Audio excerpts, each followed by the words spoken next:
Welcome all. ஒரு டிஃப்ரெண்ட்டான tiffin sambar recipe பார்க்கலாங்களா. இதுக்கு நான் பாசிப்பருப்பு 2 கப் எடுத்து கழுவி அதை எடுத்து வச்சுக்கிட்டேன். அது கூடயே வெங்காயம், பச்சை மிளகாய், தக்காளி, உருளைக்கிழங்கு, கத்திரிக்காய் இதெல்லாம் கட் பண்ணி வச்சுருக்கேன். அதெல்லாம் ஒன்றா போட்டுக்கிட்டேன். அடுப்பில் மூழ்கிற அளவுக்கு தண்ணி விட்டு அடுப்பில் வச்சுட்டு கொஞ்சம் ஹீட் ஆனதும் உப்பு தேவையான அளவு உப்பு போட்டு கொஞ்சமாக மஞ்சள் தூள் போட்டு விசில் போட்டுருங்க. 5 விசில் வரட்டும். 5 விசில் வந்ததுக்கப்புறம் விசில் அடங்கினதுக்கப்புறம் எடுத்து அதை நல்லா மேஷ் பண்ணிவிட்டு தேவையான அளவு தண்ணி ஊற்றி எடுத்து வச்சுக்கோங்க. சைடில் ஒரு பேனை வச்சு அதில் எண்ணெய் ஊற்றி எண்ணெய் சூடானதும் கடுகு உளுந்து பருப்பு போட்டு பொரிஞ்சதும் கருவேப்பிலை, வரமிளகா போட்டுக்கோங்க.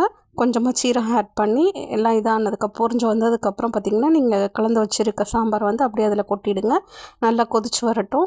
உப்பு கரெக்டாக இருக்கான்னு பார்த்துக்கோங்க. செக் பண்ணிவிட்டு தேவையான ஆட் பண்ணிக்கோங்க. அவ்வளோதாங்க. கொதி வந்ததும் கருவேப்பிலை தூவி இட்லிக்கு வச்சு சர்வ் பண்ணிங்கன்னா சூப்பராக இருக்கும். இட்லி, தோசைக்கு ரெண்டுத்துக்குமே நல்லாயிருக்குங்க. ட்ரை பண்ணி பாருங்கள் இந்த சாம்பாரை. Bye. Stay tuned for next video.